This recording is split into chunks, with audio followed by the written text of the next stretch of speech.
Hari ini kita akan banyak membahas seputar kehidupan. Jadi kalau di masa pandemi seperti ini kita terbiasa dengan adanya keterbatasan karena sudah hampir 1 tahun ini Corona COVID-19 belum juga usai, sehingga banyak sekali orang-orang yang merasa bahwa harus survive, harus luar biasa mempertahankan diri untuk segala keterbatasannya. Nah, hari ini kita akan banyak berbicara, membahas tentang pentingnya kesehatan mental bersama pakar psikolog yang kita hadirkan tentu saja untuk ami-ami semua. Terlebih nih untuk para calon pengantin atau para pengantin yang baru aja menikah, pengantin baru barangkali harus dengerin sampai selesai di channelnya Mayor Ami Muslimah Bride.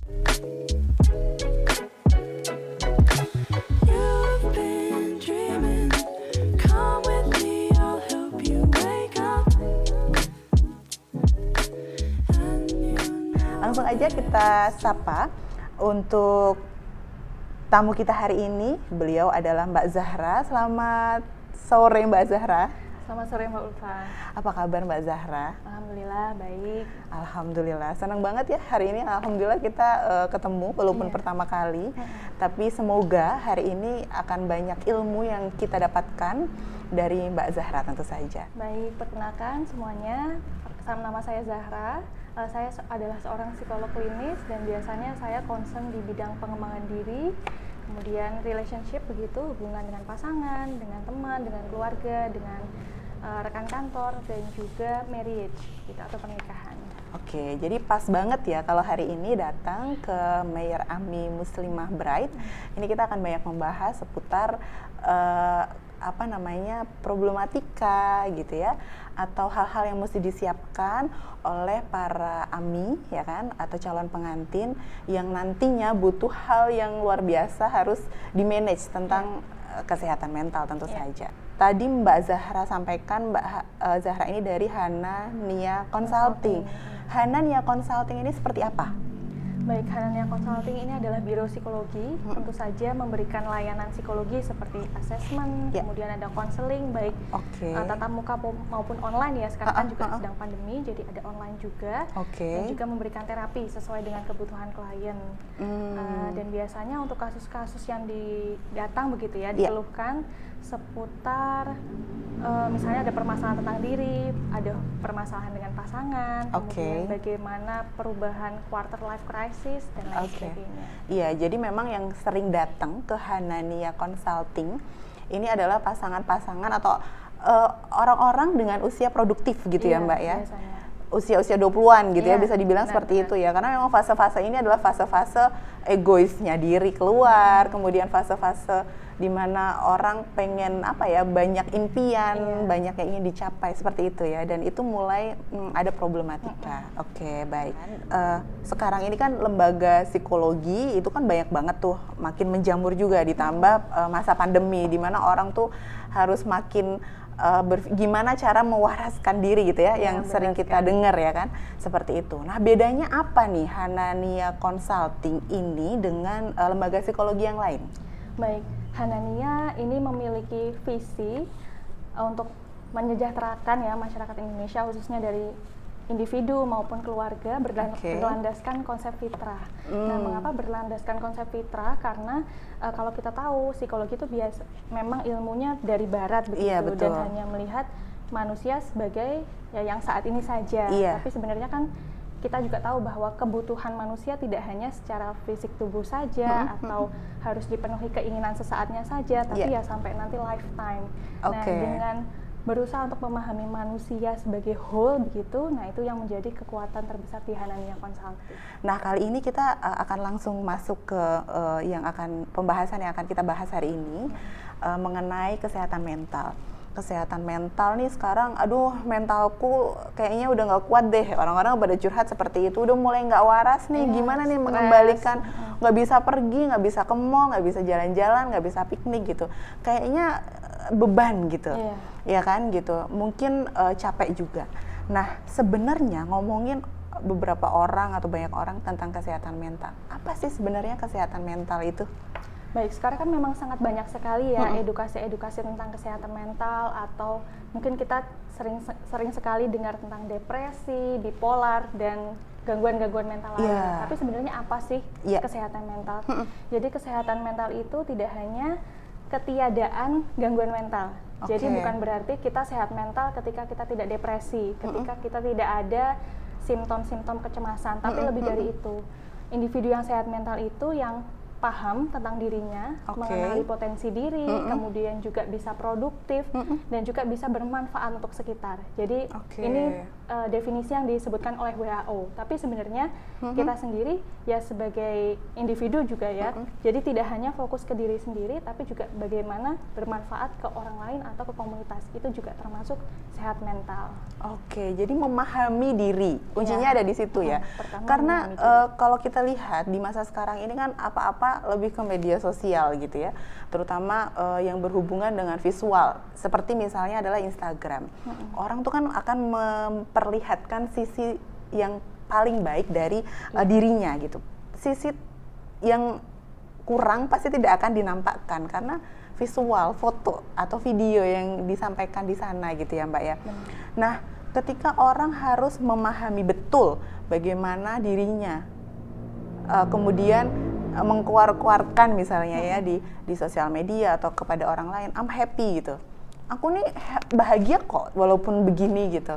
Itu belum tentu ya, kalau itu sehat mentalnya belum tentu juga ya. Belum tentu. Nah tergantung nih tadi tujuan dia untuk menampilkan citra diri di media sosial yang bahagia, karena memang ya dia senang saja begitu, atau ya karena bisa jadi membandingkan dengan yang lain, kemudian kita akhirnya takut untuk memperlihatkan seluruh bagian dari diri, salah satunya adalah kelemahan. Nah itu kan malah kita tidak sehat, berarti kita tidak jujur begitu untuk menerima diri seutuhnya. Pengen diakui gitu kan ya. Nah lalu orang-orang dengan apa ya, mulai kalau anak milenial sih bilangnya galau ya kan. Sebenarnya kapan sih gitu kita mulai memutuskan butuh bantuan bahwa ini kayaknya kesehatan mental saya mulai terganggu gitu. Karena ada orang yang kelihatannya baik-baik aja gitu ya. Orang-orang yang kelihatannya aku baik-baik aja, aku ikhlas, aku menerima kondisi ini, tapi di dalam dirinya ini muncul hal-hal yang tidak diinginkan atau mungkin akhirnya terjadi halusinasi atau mungkin ada ya kalau di psikologi itu mimpi buruk. Itu juga ada faktor-faktor yang lain dari apa yang dia repress apa sih bahasanya, ditekan ya, tidak mau mengakui apa yang terjadi seperti itu. Itu kira-kira gimana tuh Mbak? Mungkin buat ami-ami semua di sini kita bisa coba nanti evaluasi lagi diri. Sebenarnya stres atau permasalahan sehari-hari itu kan wajar ya.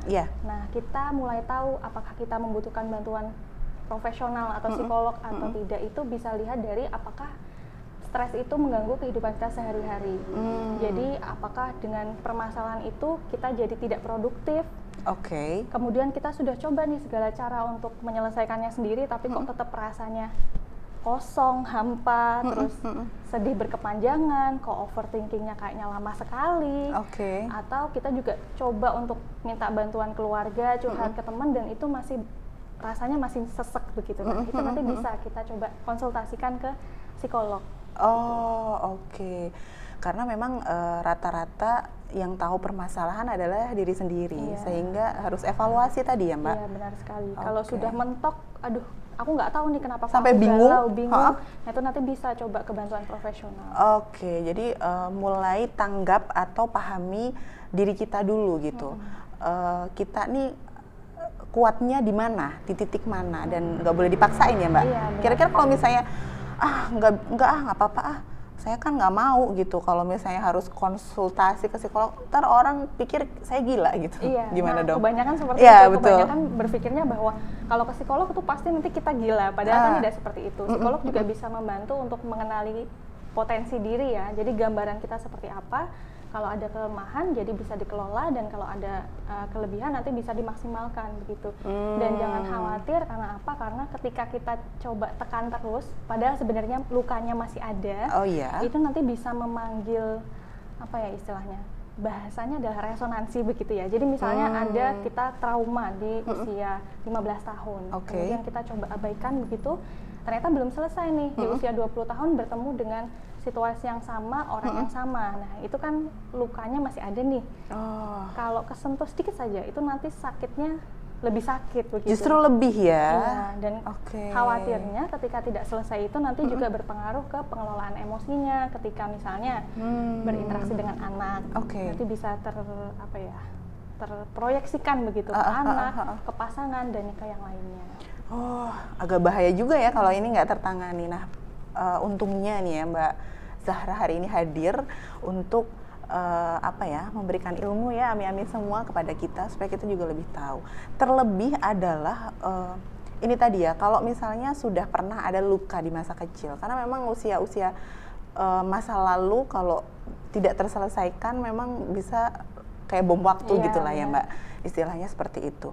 Nah ini berarti penting banget ya buat pasangan-pasangan yang mau menyiapkan pernikahan, karena pernikahan itu sesuatu yang membahagiakan, tetapi ketika tidak paham dengan diri kita sendiri, gimana kita nanti mau memahami pasangan, ditambah nanti akan ngerti banyak hal-hal baru lagi gitu. Betul gitu Mbak? Betul, adaptasinya tentu banyak sekali ya ketika kita mulai ke kehidupan pernikahan. Misalnya belum terlalu bisa nih mengelola diri, belum selesai dengan diri, kemudian kita bertemu dengan satu sosok baru yang akan nanti membangun sistem keluarga, kemudian nanti akan jadi orang tua dan lain sebagainya. Nanti khawatirnya nanti baggage yang kita bawa sebelumnya atau tadi beban-beban yang kita bawa sebelumnya bisa terproyeksikan bagaimana cara kita berinteraksi dengan pasangan, misalnya jadi lebih emosional, tanpa sadar reaktif begitu dengan hal-hal yang mungkin sebenarnya netral begitu, tapi karena ada sebelumnya yang belum diselesaikan bisa berpengaruh ke kehidupan keluarga. Jadi mungkin nanti calon suaminya atau calon istrinya tiba-tiba bilang, perasaan kamu kemarin nggak kayak gini deh, kok giliran kita mau nikah jadi begini, bisa aja ya Mbak kayak gitu ya? Bisa. Oke. Nah itu ternyata pentingnya kita mengetahui tentang bagaimana kesehatan mental kita. Seru banget nih Mbak Zahra, baru segmen pertama, tapi kita simpen dulu, nanti kita akan lanjut di segmen kedua, kita akan banyak membahas tentang wedding dream, kemudian family gitu ya, jadi keinginan-keinginan dari keluarga, pasangan yang biasanya keribetan-keribetan menjelang pernikahan. Kita tunggu ya Ami semua, kita break dulu sebentar, kita lihat koleksi-koleksi dari Mayor Ami Muslimah Pride.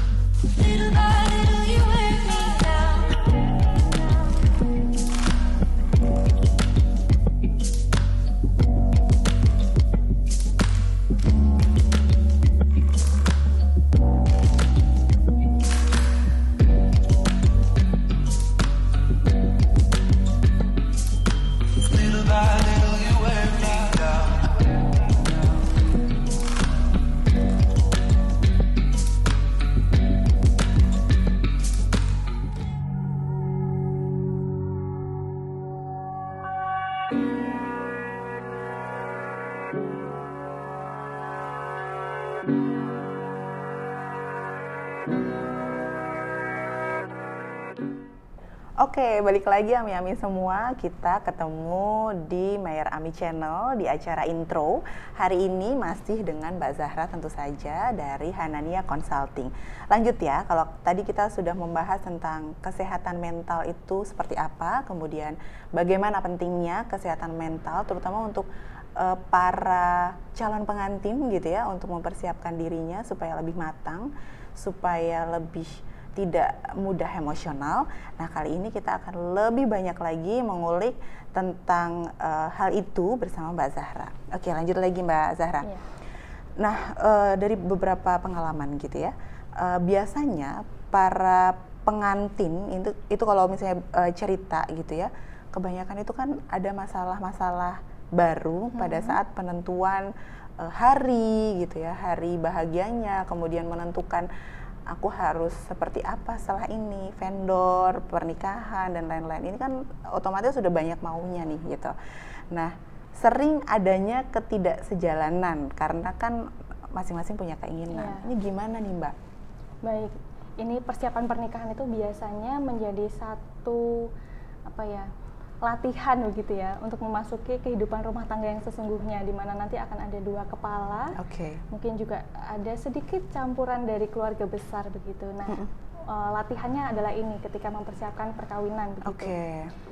Ada perbedaan pendapat itu wajar sekali. Nah, mungkin akan menjadi berat ketika ya tadi akhirnya calon pengantin jadi stres begitu karena ada yang diinginkan, kemudian tapi ada keinginan juga dari keluarga, mungkin dari keluarga calon juga bagaimana dan lain sebagainya. Nah, di sini pengantin bisa berlatih begitu untuk benar-benar melihat sebenarnya kebutuhannya tuh apa. Jadi ketika kita berbeda pendapat, ketika kita keinginan kita harus begitu, harus, yang lain juga keinginan kita harus. Nanti akan sulit untuk satunya. Tapi paling tidak kalau kita bisa membedakan mana yang keinginan dan mana yang kebutuhan, nanti celah untuk bisa entah cari win-win solution atau kita kemudian menyesuaikan diri, nanti akan lebih besar begitu. Nah berarti di fase ini gitu ya, fase persiapan ini, itu sebenarnya mindset apa yang harus disiapkan oleh para pengantin ini? Baik, tentu selain persiapan secara seremonial, ilmu juga. Jadi kita mulai melebarkan fokus begitu bahwa ketika menikah, yang dipersiapkan tidak hanya hari H saja ketika akad, tapi juga sampai nanti sampai jauh begitu ya, sampai pernikahan. Nah, ketika kita tahu nih, kebutuhannya ternyata banyak, sehingga jadi lebih cukup fleksibel, bukan fleksibel ya tadi. Fokusnya untuk memenuhi kebutuhan, bukan hanya keinginan saja. Gitu. Jadi dari awal ini mindsetnya mesti dikuatkan dulu gitu ya, karena nanti akan banyak bertemu dengan keinginan selain dari kedua keluarga, juga akan bertemu dengan keluarga kita sendiri yang justru kadang orang tua, karena mantu pertama nih gitu, atau mungkin anak terakhir nih gitu, mumpung gitu, atau mungkin banyak keluarga yang harusnya diundang nih, seperti itu ya Mbak. Kebanyakan dari pengantin gitu ya, apalagi kalau yang muslim gitu kan, mereka itu kan problematikanya bermunculannya itu pada saat penentuan, ya kan. Mulai nih misalnya kalau di muslim itu kan seperti yang Mayor Ami juga sering temui gitu, itu adalah yang ta'aruf. Ta'aruf artinya kan ketemu baru beberapa kali dan itu juga nggak ngobrol yang intens gitu. Tiba-tiba harus ketemu. Gimana tuh Mbak yang kayak gitu tuh? Baik, nah biasanya nih karena tantangannya kan belum benar-benar kenal ya.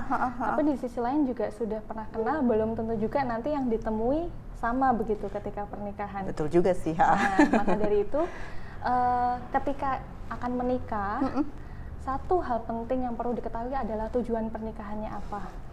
Gitu. Jadi ketika sudah tahu nih tujuan menikahnya untuk apa, maka kita bisa bersiap-siap juga untuk melakukan persiapan dan apapun yang dilakukan sepanjang pernikahan itu adalah menuju ke tujuan tersebut.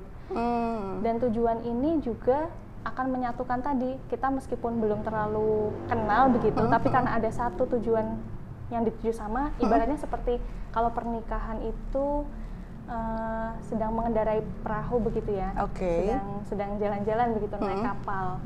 Nah, kalau kapal itu tidak tahu tujuan dermaga akhirnya mau kemana, pasti akan kebingungan begitu. Padahal ada dua nih, istilahnya dua kapten kapal mungkin ya.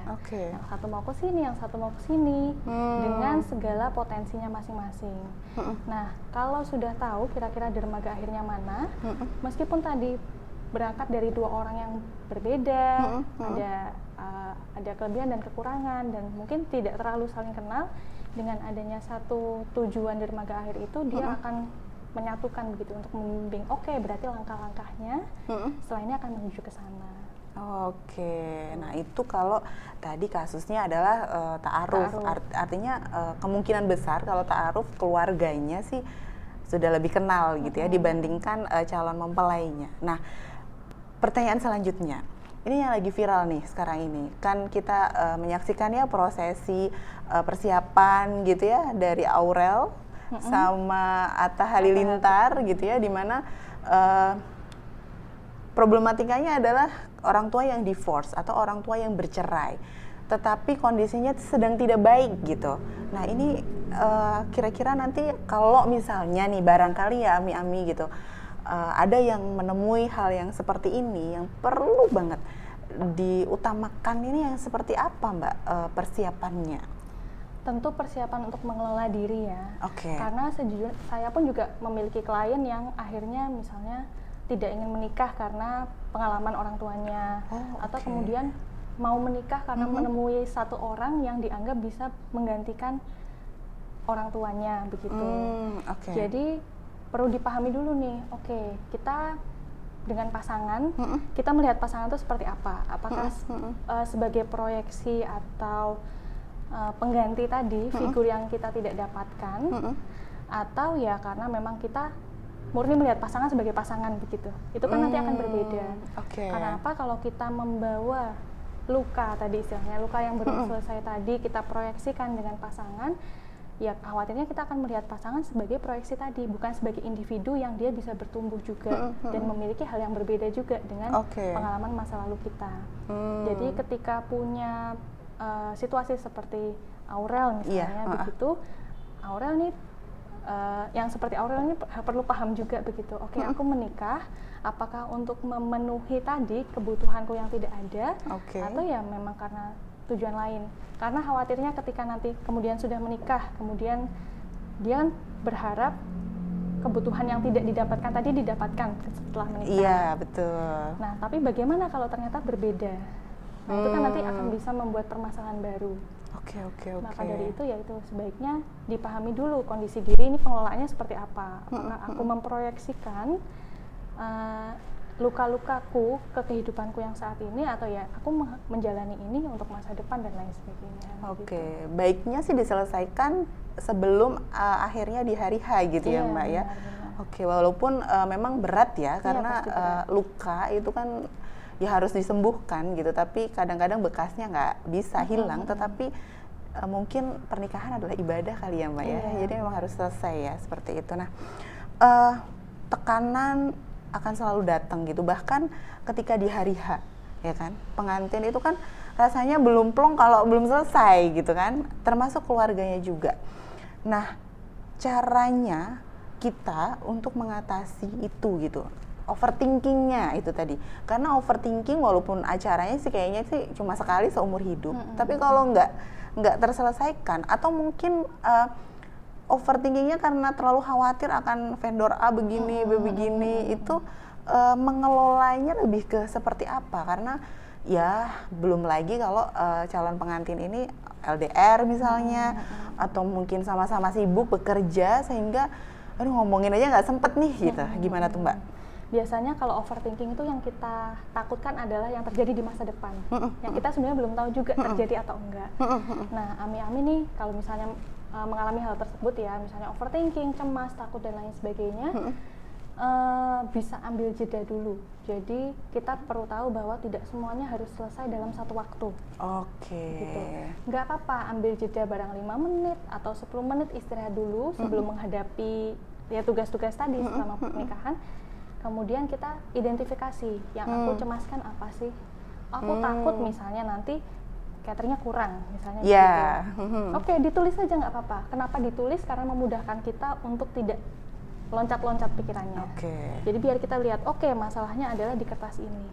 Terus kita cross check nih, benar nggak ya kekhawatiranku ini terbukti? Oh ternyata belum terjadi nih, dan aku bisa coba untuk biar nggak kejadian, aku cek lagi, aku tanyakan lagi, aku telepon lagi, begitu. Misalnya kekhawatiran lainnya, gimana kalau nanti hujan begitu? Nah, misalnya gimana kalau nanti hujan? Nah, kita identifikasi nih hujan itu kira-kira bisa kita kelolanya bagaimana? Oh, ternyata kalau hujannya mungkin kita tidak bisa kelola begitu ya, karena kan manusia bukan Tuhan gitu. Iya betul. Tapi apa sih yang bisa persiapkan. Oh, mungkin berarti mencari tempat yang di indoor begitu, atau kalaupun di outdoor kita komunikasi misalnya dengan vendor-vendor dan lain sebagainya untuk meminimalisir kemungkinan tadi hujan dan lain sebagainya. Baik. Jadi banyak ya yang mesti kita sadari bahwa semuanya itu kuncinya ada di diri kita ya. Benar. Bagaimana mindsetnya kita, bagaimana mengolah hati kita. Kalau misalnya ami-ami ternyata masih bingung, aduh aku kayaknya nggak sanggup deh. Ada ya orang-orang yang aduh aku angkat tangan deh gitu. Misalnya kayak saya gitu yang tipe yang nggak suka pesta atau keramaian gitu untuk sesuatu hal yang saya buat misalnya gitu.